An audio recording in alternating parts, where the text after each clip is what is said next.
Good. Doubling up. Roger roll, Atlantis. Water towers can fly! Yes! Tango Delta nominal. Flight downside SC off. Bring in SC off. Yikes. You bet. Concur. We don't need any more of these.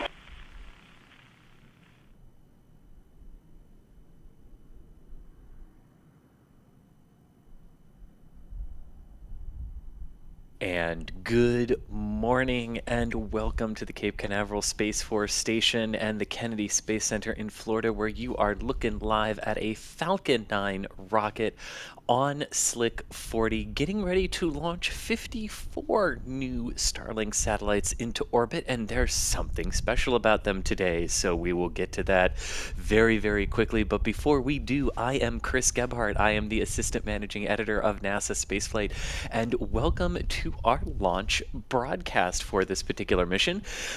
Joining me in the background, pushing the buttons and pulling all the levers to help bring the photons to you wherever you are watching around the world, is the one and only Kevin Michael Reed. Kevin, I know you're not on comms, but definitely hope things are going well for you there today. Also joining Kevin behind the scenes for some auto track work today is the one and only Mr. Michael Baylor, not on comms, but we definitely have Michael here helping us out with the tracking for this particular mission. And then joining me on comms to be your shepherds through this particular mission are Mr. Sawyer Rosenstein. Sawyer, how's it going this morning?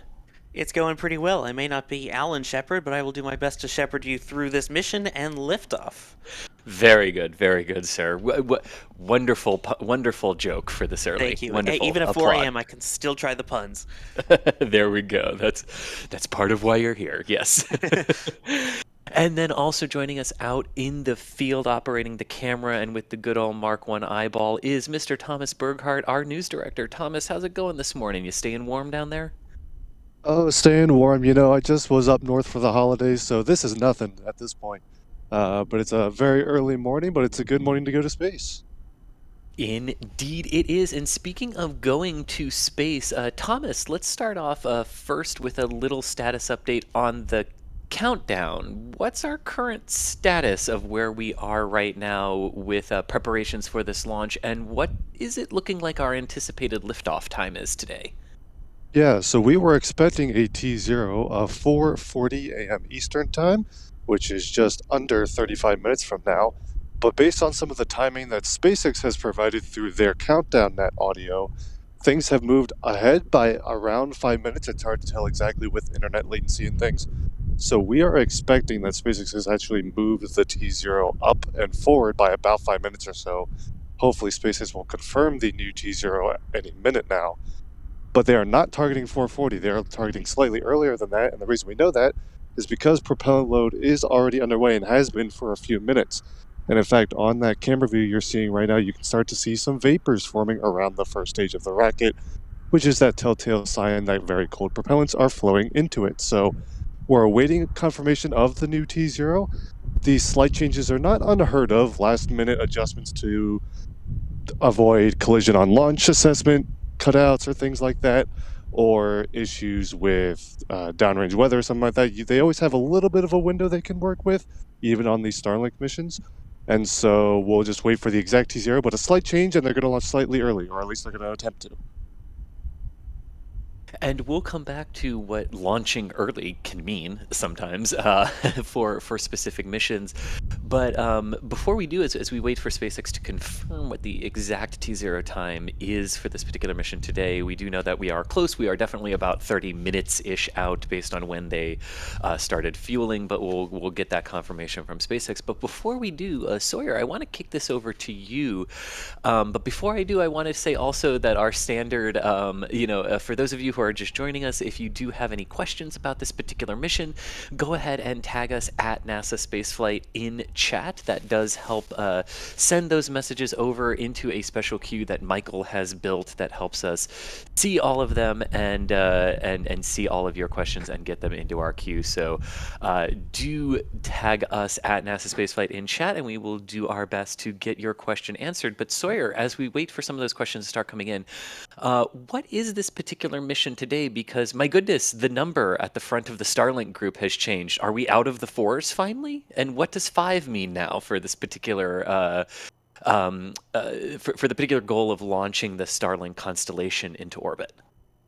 That's a great question. So, in case you weren't aware, typically the number in the front of the dash is which kind of ring that it's going to be going to in the orbit. So you would think that number 5 would mean, okay, it's going into the 5th ring of the first generation, which is going to be kind of a polar type orbit. But this is actually not. This is now, we know, the first group that will be going into the first ring of the second generation of Starlink satellites. So in particular, that means that this one, instead of going into the usual 53.2 degree shell that it would go into, this one instead is going to be going to 43 degree inclination. And this one will also be at an altitude of about 530 kilometers, which for reference is a little bit above the International Space Station, but is also below where you would typically see the Generation 1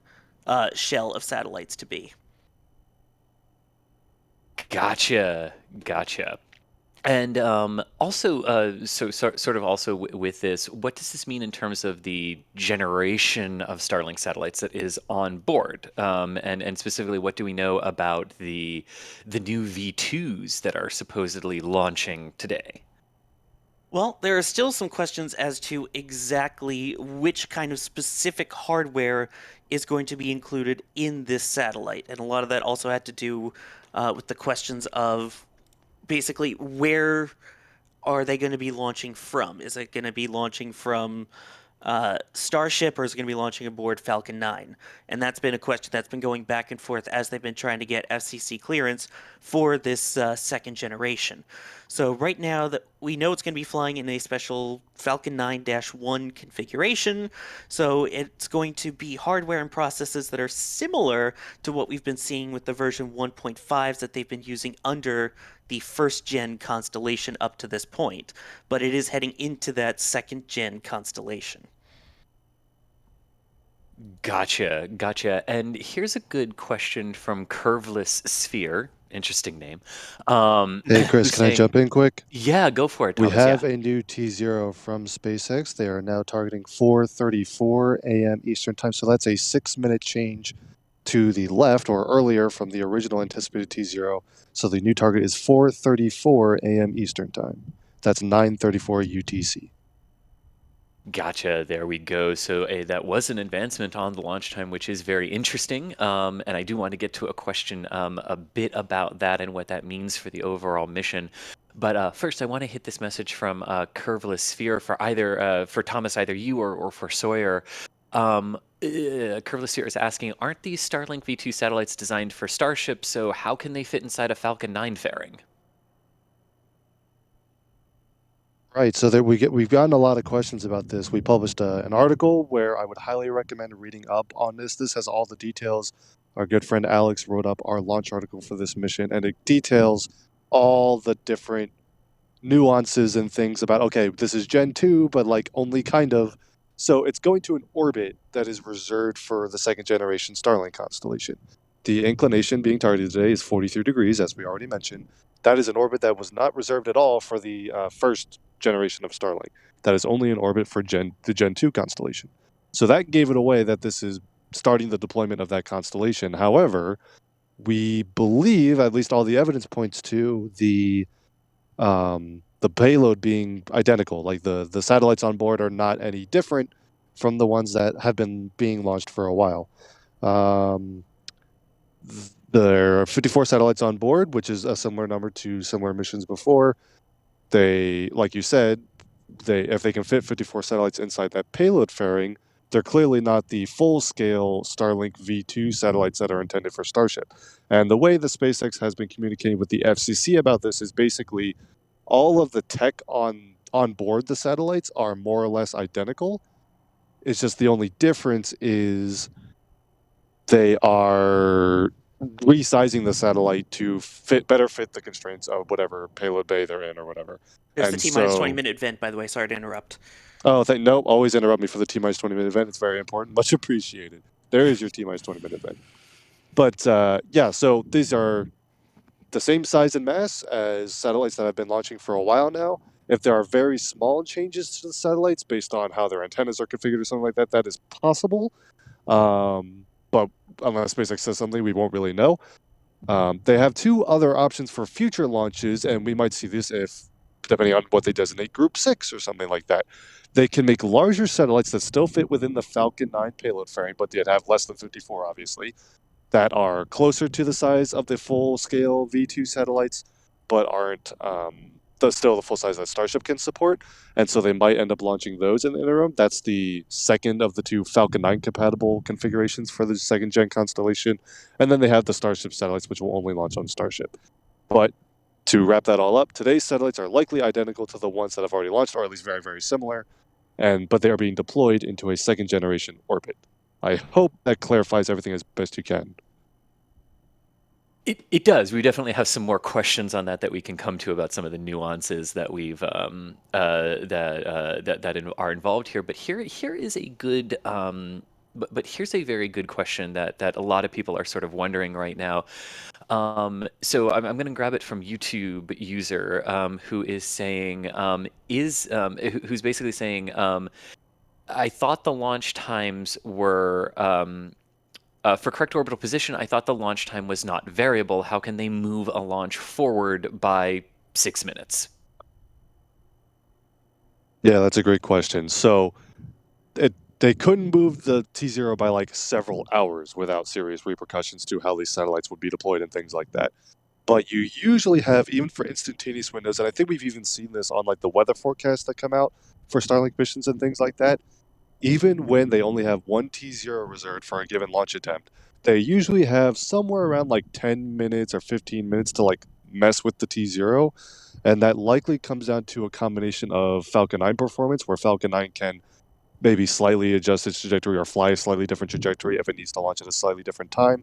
The reason for that being, if you get to the day of launch and you do your collision on launch assessments and find out your exact T0 is going to come too close to, say, the ISS or something like that, then you need to adjust it by only a few seconds or maybe a minute or so.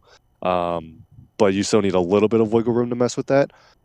Also, it could come down to, remember, these satellites are deployed into like more or less a parking orbit where they all maneuver themselves to their actual operational orbit. So there's likely some give as to where exactly the satellites need to be deployed in order to successfully reach their operational slots. So it's likely a combination of both of those factors where they have just a little bit of room to mess with.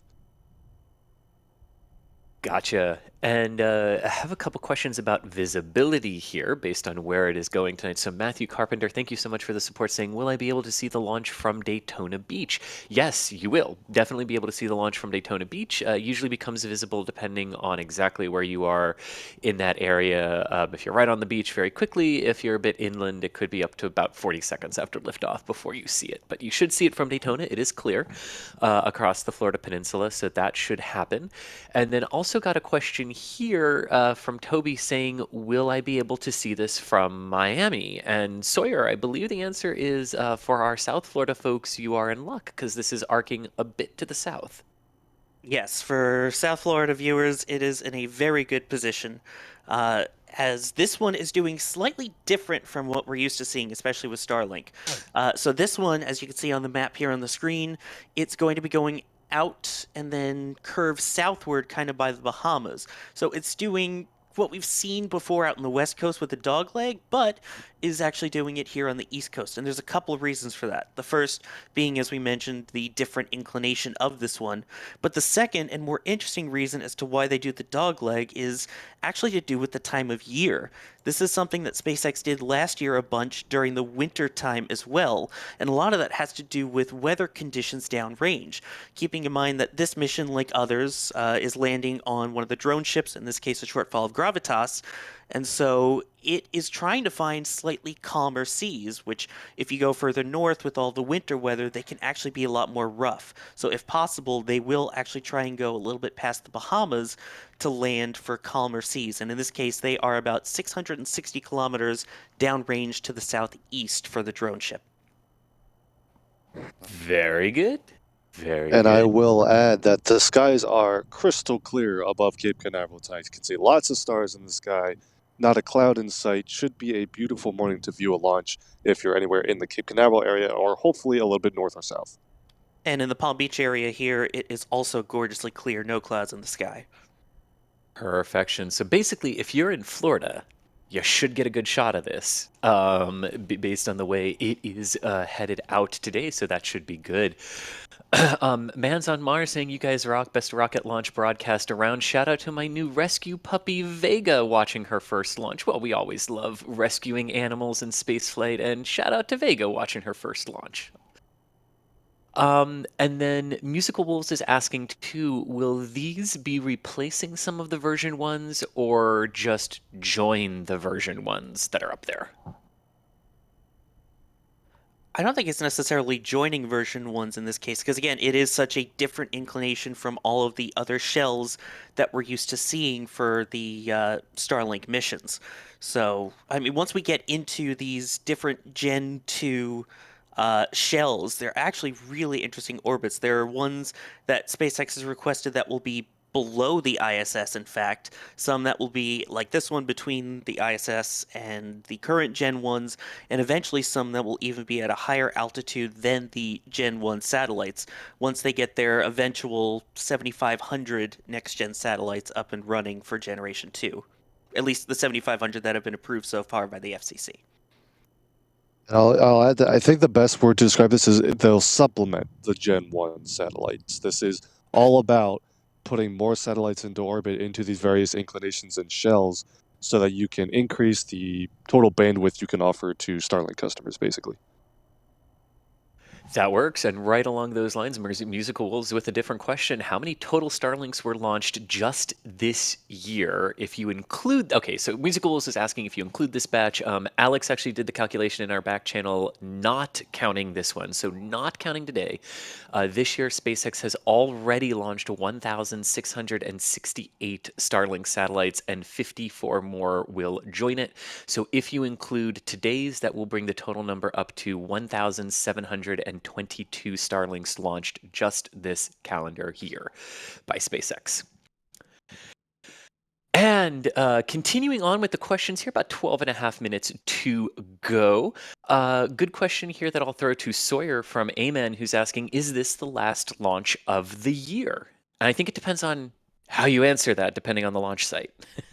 Correct. This is the final launch from the Cape so far this year, but it is not the last launch of the year. And in fact, the last one here in the US is another SpaceX launch, and that will be a Falcon 9 carrying the Eros C3 mission. And that is scheduled to launch in just about a day from now out on the West Coast from Vandenberg Slick 4 East. There we go. And again, I should emphasize that's just U.S. launches. There is one more Chinese launch as well scheduled this year, too. Well, at least one Chinese launch. We never know. At least, that we know of. Yes, indeed. All right, and this can be for either you, Sawyer, or Thomas, but here's a good question. What is the booster today, and what is its overall history? I'm going to yield to the one who's in front of a computer because I don't remember all the missions. I could take you on that. This is booster 1062, and this will be the 11th time that this booster takes flight. So it's got a whole bunch under its belt so far. Give me 1 second to pull up the rest of the list. There we go. It supported the GPS-3 Space Vehicle 4 mission, as well as Space Vehicle 5. This also launched Crew in Inspiration 4 and Axiom 1, both of the private missions that SpaceX has launched, Nilesat 301, as well as 5 other Starlink missions. There you go. And I'll take one more quick question here before we do a little something special here and then go back to your questions. We always ask on our streams too, if we ever say a phrase or we say something that you're unfamiliar about or unfamiliar with, to ask us what it means. And Matthias Frank has asked, what does dogleg mean in this regard? So I can take this really quick. So basically, when you launch a rocket, you want to aim it in its initial pitch and roll directly onto the heading it needs to go to achieve its proper orbit. And in this case, this would be the yellow line that you see that sort of goes just barely to the east of the Bahamas. But in order to get onto that heading exactly right as it lifts off the launch pad, Falcon 9 would actually have to overfly populated areas of the Bahamas, and the booster would actually have to be landing slightly close to some populated land. So when you go to, in this case, a 43-degree inclination orbit, you actually end up going a little bit further north initially, so you wouldn't end up in a 43-degree inclination orbit if you stayed on that trajectory. So after first stage flight, when you've sent the booster on its safe way to the drone ship, you can then angle the engine of the second stage, gimbal it, and change the trajectory of your second stage to get onto that proper alignment to reach your intended orbit.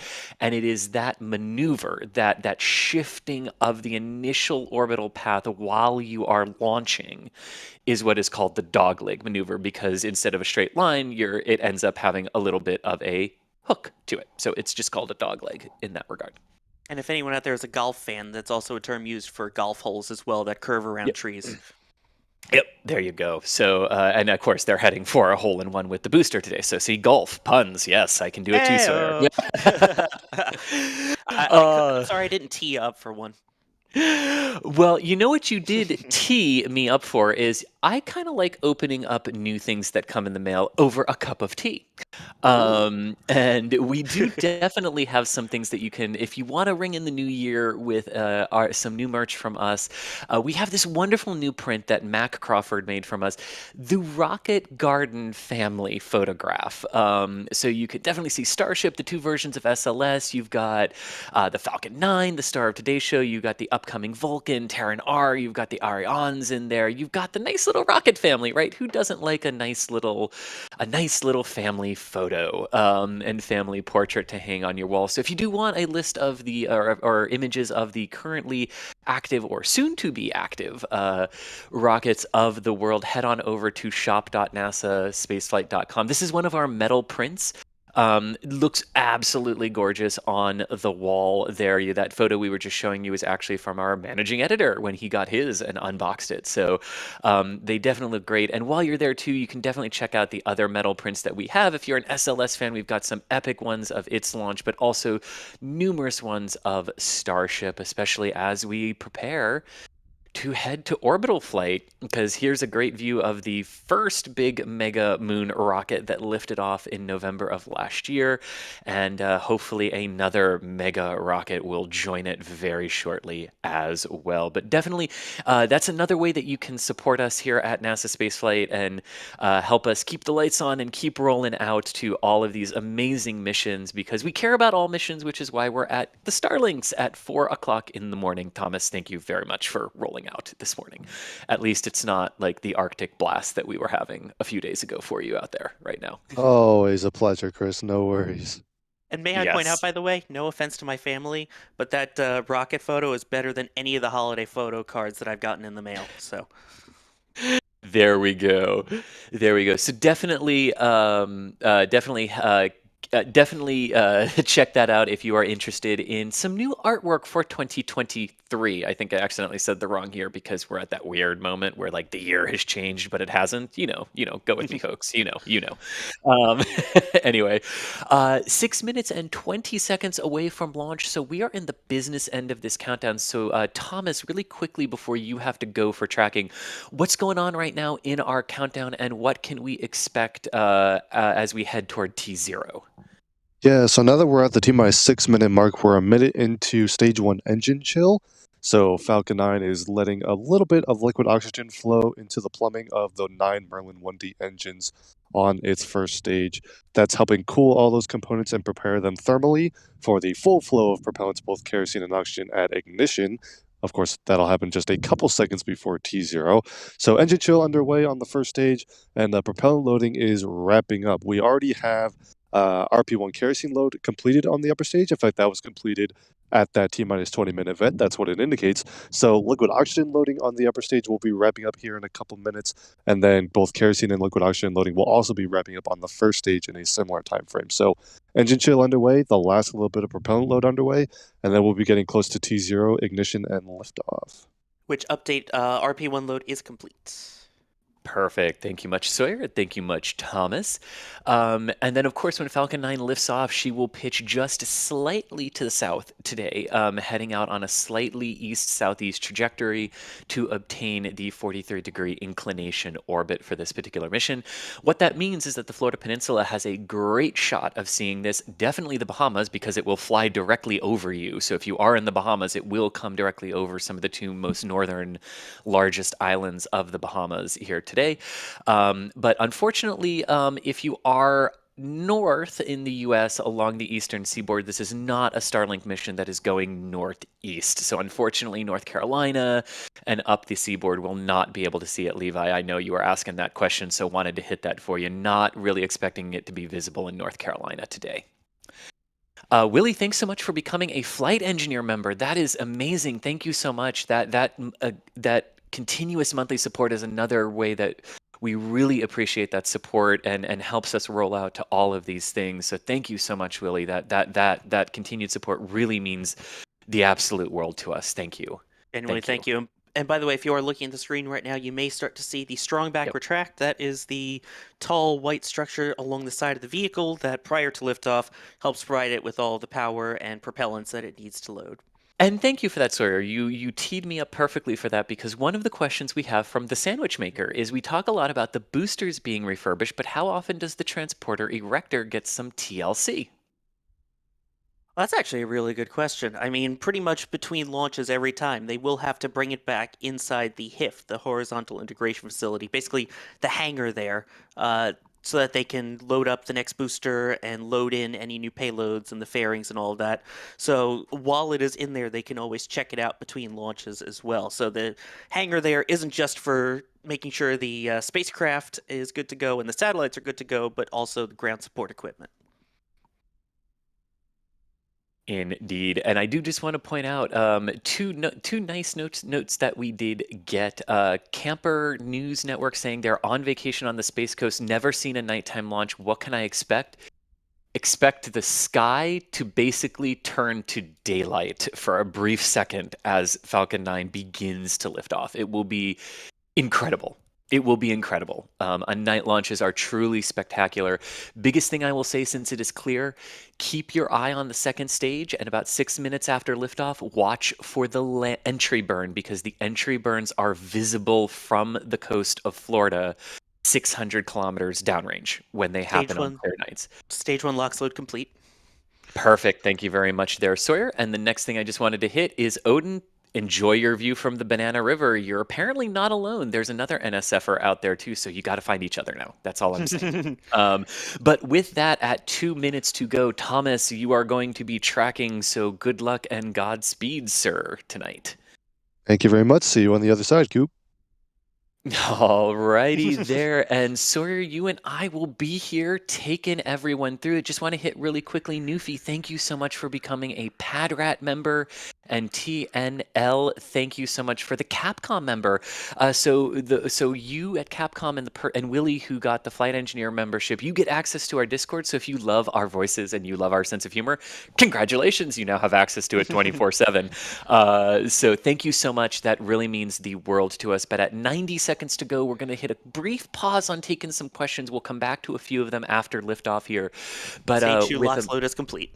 There we go. Stage 2 LOX load is complete, which means that fueling of the Falcon 9 has wrapped up here ahead of liftoff, and we are a minute and 10 seconds away. So very briefly, Falcon 9 will take control of the count at 1 minute, pressurize its tanks for launch, and we'll get the final go at 45 seconds here. Yes. And then we'll have liftoff. And that plume is also an indication there of the LOX load complete. As the liquid oxygen was completely filled within the rocket, it vents the lines one last time, which is what you saw, to empty out all of...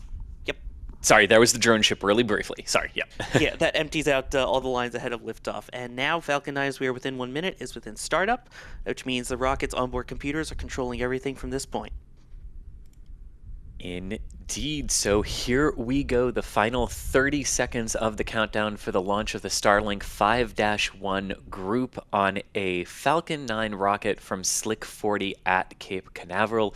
The first flight where some of the Generation 2 or version 2 Starlink satellites are on board. So let us stand by for that liftoff here. And I think you'll join me all in saying 10, 9, 8, 7, 6, 5, 4, 3, 2, 1, and right on time, a liftoff of the Falcon 9 rocket with the first flight of Gen 2 Starlink satellites. And we have cleared the tower. So at this point, I think we're going to wait for the audio to hit Thomas and let you guys enjoy the sound as we have a beautiful liftoff.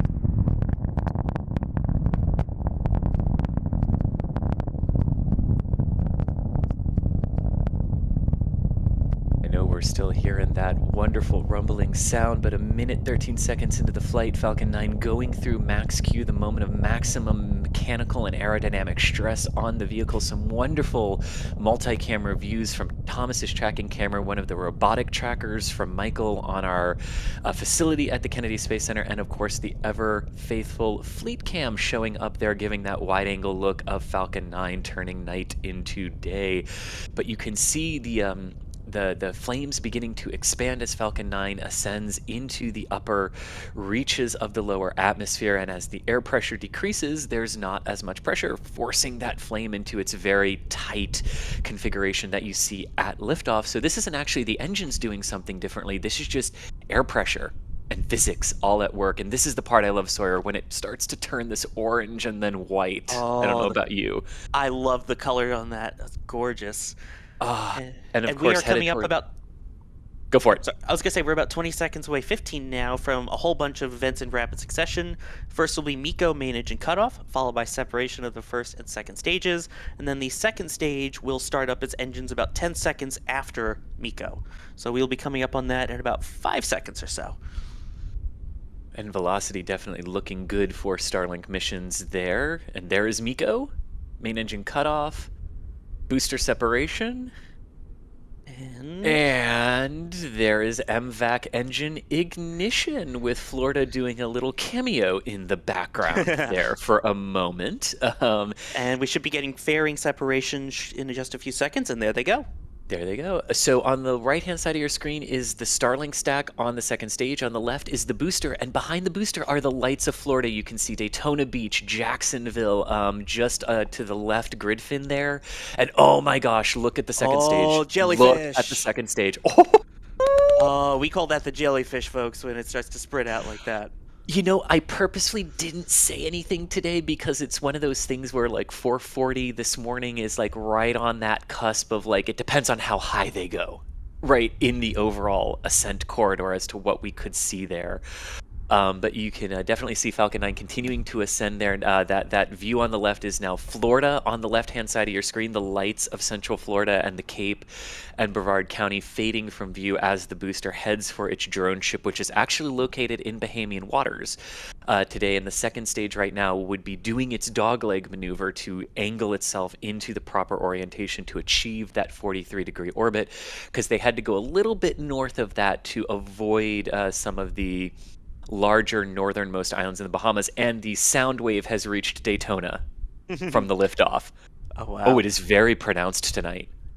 Also, just for reference, by the way, those fairings are not going to go to waste. The ship Doug is already downrange as well, waiting to retrieve them and bring them back to be refurbished and used again.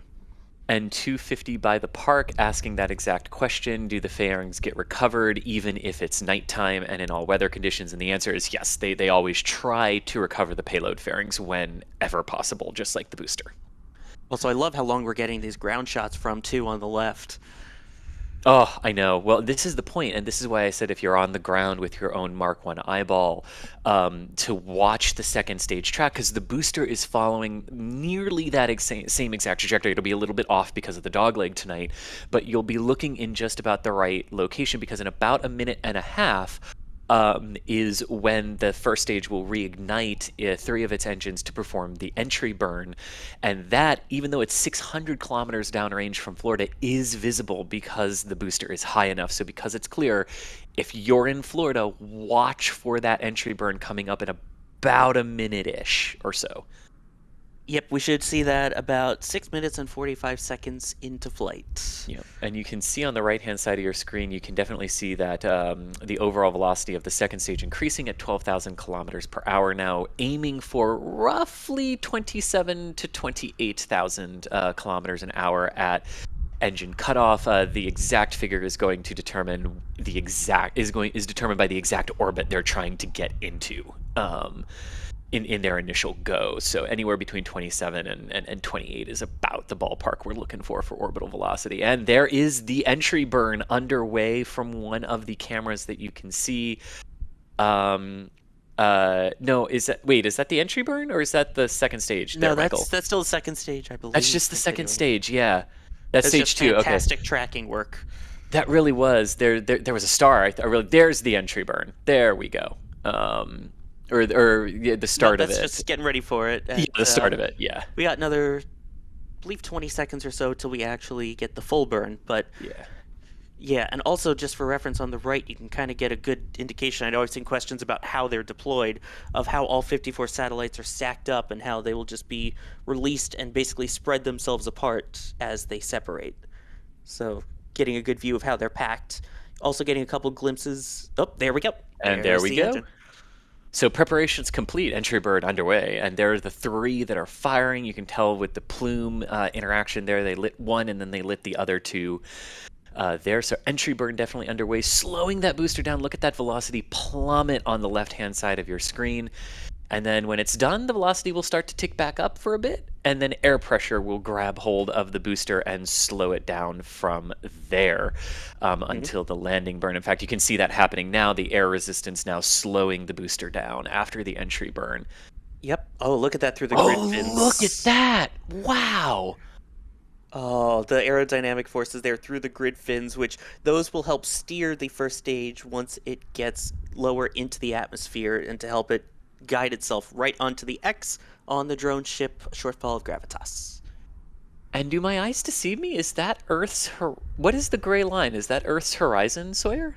It almost looks like a camera artifact, but it could be the horizon. Yeah, I wonder what that is. We'll see what that is, yeah. Also, for reference, in case you're wondering why the boosters look so sooty when they come back, you just saw the reason why. As those engines fire up, the rocket is literally flying through its own exhaust plume. And since it's carbon-based, all the soot will end up on the outside of the booster. So after 11 flights, it'll be extra sooty now. It is indeed, and that's the horizon, Sawyer.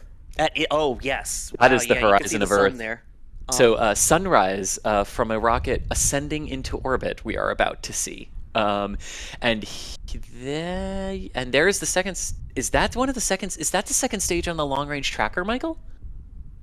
And okay, so on the right-hand side, you can see the landing burn. There we go. Yes, that was the second stage on the long-range trackers right there. Wow, amazing. All right, here comes the landing. Yep, there it is. There's the drone ship. Landing light deploy. Disco light show. And touchdown. Not quite a bullseye, but within the center ring, so we'll give it to him. No, I'm kidding. I'm kidding. The fact that these things can land on the drone ships are amazing, but the second stage also had engine cutoff in orbit SECO 1. So the second stage is in its preliminary parking orbit, and an orbital velocity of just under 27,000 kilometers per hour is correct for that. So we saw a brief view of the trajectory, and now, even though he's not here, it's DOS's favorite launch shot, a happy, empty launch pad. Yes, and we are getting confirmation of nominal orbital insertion, meaning exactly right on the bullseye of where the second stage should be. Very much so. And also And impressive, as pointed out in our back channel, the waves looked really rough. We saw a little bit of rain, it looked like, almost even before liftoff, and it still did pretty darn good with that landing. it was indeed, and I want to hit a couple of questions here. Some that we hit as they were ascending, but I want a shout out to the people who actually asked it. Newfie was asking, how are the satellites configured inside the payload fairings? Sawyer, you touched on that. They're flat sets, so they're stacked on top of one another, like we saw when the payload fairings came out or came off the rocket. And 250 by the park, we did answer this while Falcon 9 was ascending right at payload fairing separation, but wanted to thank you for the question because the fairings are indeed recovered whenever possible for that. And Newfie, sorry that you asked again. My deepest apologies for that. We did end up getting to that, but there we go on that one. And then Jirwa saying, thank you all for the dedication. Great show, as appreciated. Thank you so much there, Jirwa. I do just want to give a major props. That was, as being pointed out, two of the best tracks I have ever seen between both the automation all the way through the second stage and Thomas killing it there on the first stage as well with phenomenal tracking all the way through too. Thank you, Sawyer. It was a beautiful view. It was crystal clear. Even saw the entry burn, although I just didn't see it quick enough for me to reframe the camera for it. But I followed the second stage basically till it hit the horizon, so it was awesome. Wow. And did you get a view of the jellyfish? A little bit, it's the time of the day where it's very, very subtle, but a little bit, it was very cool. Oh, love that. And it sounded like that was a really good one too. Oh yeah, it looked good, sounded good, felt good. It was great. Love it, love it, love it. And just a couple of quick questions that we haven't actually hit yet for this. Julian is asking, this is appropriate since the booster did land today. Julian is asking, as some engines fire once, some engines fire 4 times per launch or multiple times per launch, are engines swapped between flights on Falcon 9 to even out their use? That's a fascinating question. I've heard the question, do they swap them out before, but I've never heard for even use before. Do we know, Thomas? I don't think we know, but that is a great hypothesis that I'd be willing to bet that at least comes into play when they decide when engine swaps are needed. We do know that engines get swapped occasionally could be for any number of reasons.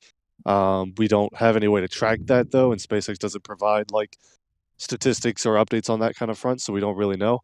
But we know engine swaps happen, and it would not surprise me if the times that engine swaps are scheduled to occur or whatever takes into account how many times that engine ignited over the course of a mission or something like that. Gotcha. And also for those of you who are wondering, with a successful landing of the booster today is the 85th consecutive successful landing since the last landing failure. So getting that number very high indeed. You want some more And fun one- numbers while we're at it? Yes, go for it, Sawyer. Oh, I'm a nerd when it comes to these stats. This is the 193rd single-stick Falcon 9 launch. That marks the 60th this year, the 6th this month. As we mentioned, this is now the 11th landing for this booster. And with that landing, that marks SpaceX's 125th recovery at sea and 159th landing overall if you include Falcon Heavy boosters. Boom, dropping those knowledge facts. There we go. Sawyer with the mic drop of knowledge there. and our final question today is going to come from Mr. Vepetis, who is asking how many boats usually support each mission.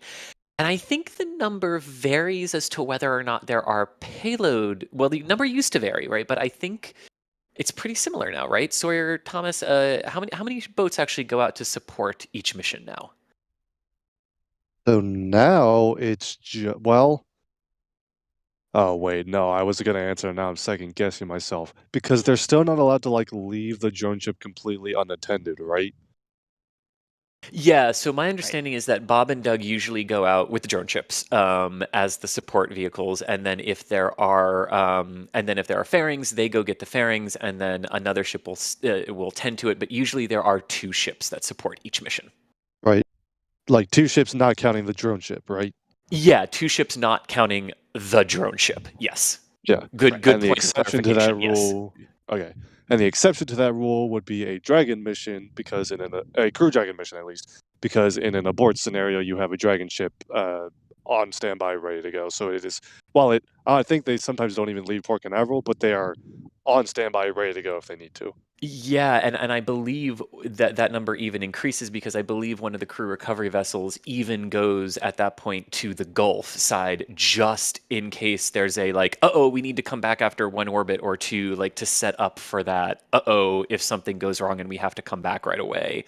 But it's not a launch abort, for Yeah. example. You got Shannon and Megan out there, which, of course, Right. my brain went to shuttle and instantly thought AOA abort once around, but Yes, exactly. Which is essentially what Shannon and Megan set up for if Dragon were to have to come home after one orbit or two.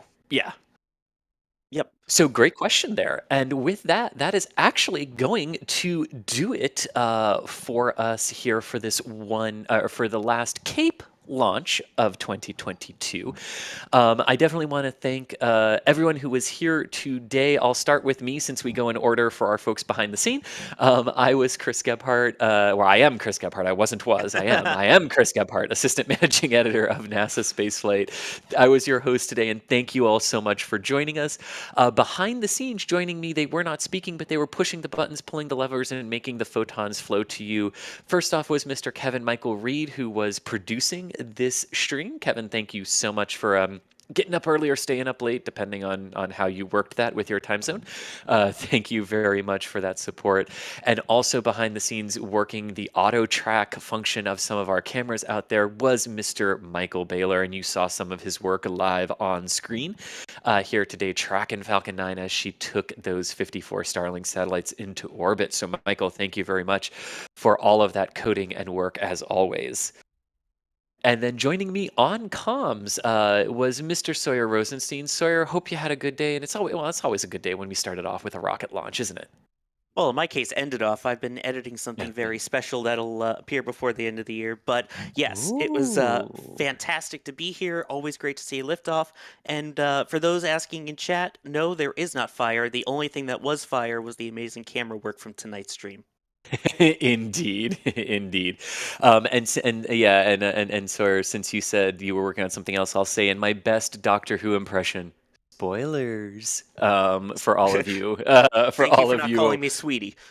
You're welcome. I did alter the line a little bit there, but yes, thank you so much. And also joining us in the field with some really good and wonderful manual tracking work was Mr. Thomas Burkhardt, our news director. Thomas, thank you so much for getting up early and rolling out. Hopefully, you can either go have some caffeine or hop back to bed after this. Oh, I have not slept yet, so I'm going to go home and go to sleep for the first time tonight. I got back to Florida like a couple hours ago, but it was a great way to return home, and it was a great launch. Glad to be here. Oh, that's funny. I leave Florida in a couple of hours, so we swap. Yes. But anyway, to all of you who joined us at T plus 18 minutes with Falcon 9 safely in orbit with 54 Starlink satellites, we will end our broadcast on a happy, empty launch pad, concluding one epic launch here from Cape Canaveral, in which the old records and the goals that the Cape was aiming for this year were absolutely shattered. And they achieved what they really wanted over 60 launches from the Cape this year, which was absolutely incredible. Not just from Falcon 9, that's across everyone, but wonderful year for Florida and the Cape. So with that, thank you all for joining us. See you later, nerds.